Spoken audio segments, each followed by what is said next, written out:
Hello students, आपका स्वागत है ई प्रैक्टिकल के इस वीडियो लेक्चर के अंतर्गत। I am Himanshu Sinsinwar, lecturer mechanical engineering department, government polytechnic college Chittorgarh.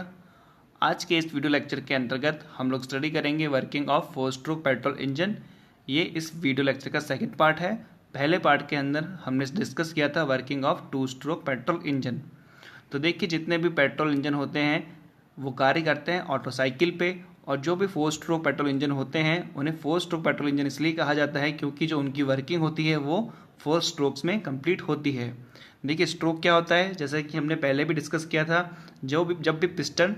2 dead centres के बीच में गति करता है, तो जब ये गति पूरी होती है, यानी कि जब पिस्टन एक डेड सेंटर से दूसरे डेड सेंटर तक के बीच की दूरी को तय कर लेता है, तो इसी को हम कहते हैं एक स्ट्रोक का पूरा होना। तो जब इस प्रकार के 4 स्ट्रोक्स पूरे होते हैं, यानी 2 डेड सेंटर्स के बीच में पिस्टन 4 बार अपनी गति पूरी कर लेता है, तो इसी को कहते हैं 4 स्ट्रोक पेट्रोल इंजन। और इस प्रकार के 4 स्ट्रोक्स पूरा होने में जो क्रैंक होती है वो 4 बार नहीं, 2 बार पूरी तरह रोटेट हो जाती है।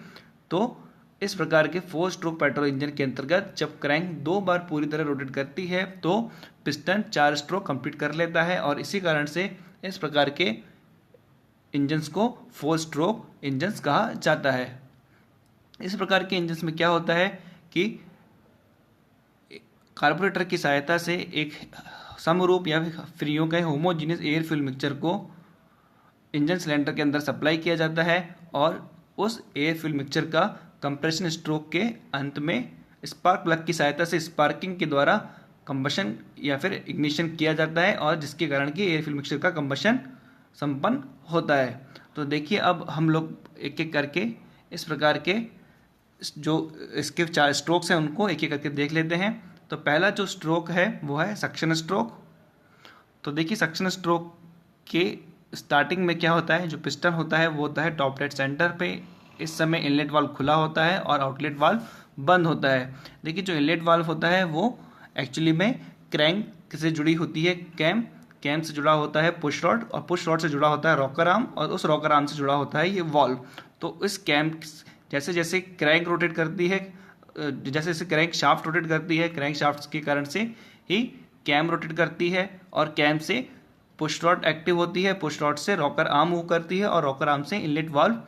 मूव होता है। तो इस प्रकार से कैम के मूवमेंट से ही इनलेट वाल्व और आउटलेट वाल्व दोनों खुलते और बंद होते हैं। तो जो सक्शन स्ट्रोक होता है उसमें स्टार्टिंग में जो पिस्टन होता है वो टॉप डेड सेंटर पे होता है, इनलेट वाल्व खुला होता है और आउटलेट वाल्व क्लोज होता है। अब क्योंकि क्रैंक जो होती है वो कंटिन्यूस रोटेट करती है, तो इस रोटेशन के कारण ही जो पिस्टन होता है वो डाउनवर्ड्स यानी कि टॉप डेड सेंटर से बॉटम डेड सेंटर की तरफ गति करने लगता है, जिसके के कारण सिलेंडर के अंदर एक आंशिक निर्वात उत्पन्न हो जाता है। और इसी आंशिक निर्वात के कारण जो कार्बोरेटर होता है उसमें से जो फ्रेश एयर फ्यूल मिक्सचर है उसकी सप्लाई जो होती है वो इंजन सिलेंडर के अंदर कर दी जाती है। तो सक्शन स्ट्रोक के अंदर बेसिकली क्या होता है, कार्बोरेटर से एयर फ्यूल मिक्सचर की सप्लाई इंजन सिलेंडर के अंतर्गत कर दी जाती है, और सक्शन स्ट्रोक के आखिर में जो पिस्टन होता है वो बॉटम डेड सेंटर पर आ जाता है। अब इसके बाद आता है कंप्रेशन स्ट्रोक। क्योंकि जो क्रैंक होती है वो लगातार रोटेट करती है, तो इसके कारण पिस्टन पुनः बॉटम डेड सेंटर से टॉप डेड सेंटर की तरफ गति करने लगता है,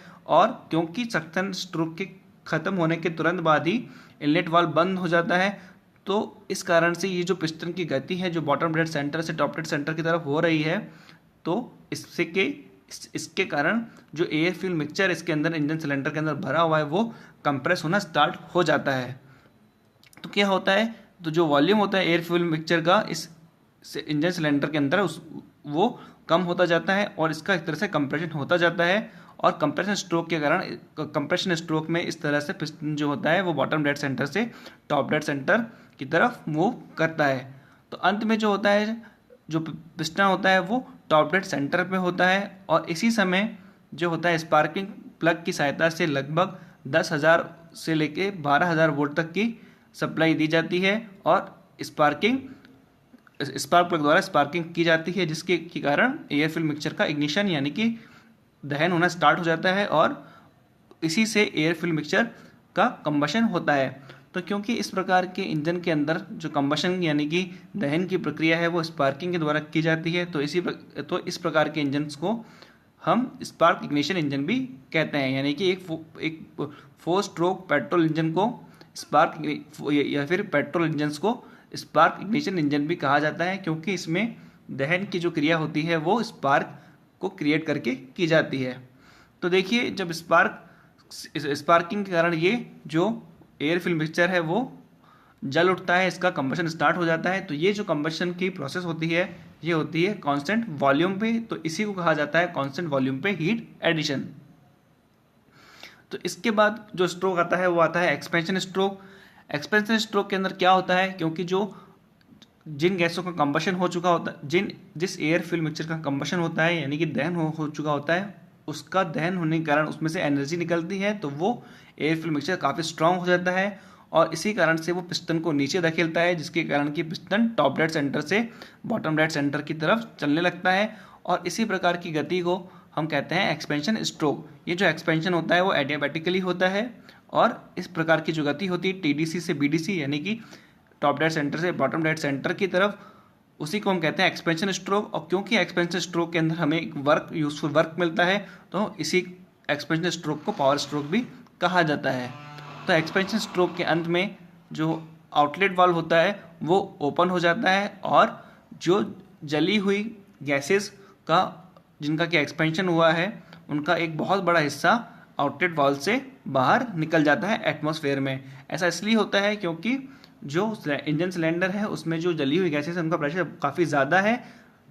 एटमॉस्फेयर यानी वायुमंडल की तुलना में, तो हाई प्रेशर से लो प्रेशर की तरफ ये जो गैसेस हैं वो आउटलेट वाल्व से होके बाहर निकल जाती हैं। तो इसी प्रोसेस को कहा जाता है constant volume heat rejection.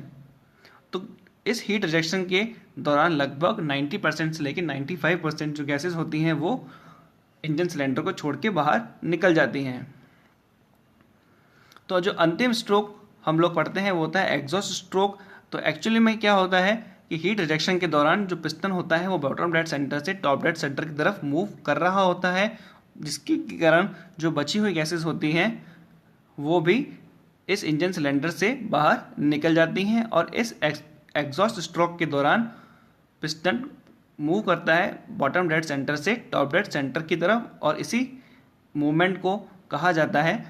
Exhaust stroke. तो एग्जॉस्ट स्ट्रोक के अंत में जब पिस्टन टॉप डेड सेंटर पर होता है उस समय आउटलेट वाल्व पुनः बंद हो जाता है और इनलेट वाल्व पुनः खुल जाता है और नई साइकिल फिर से स्टार्ट हो जाती है।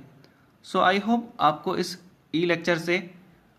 इस 4 स्ट्रोक पेट्रोल इंजन की वर्किंग के बारे में समझने में हेल्प मिलेगी। Thank you.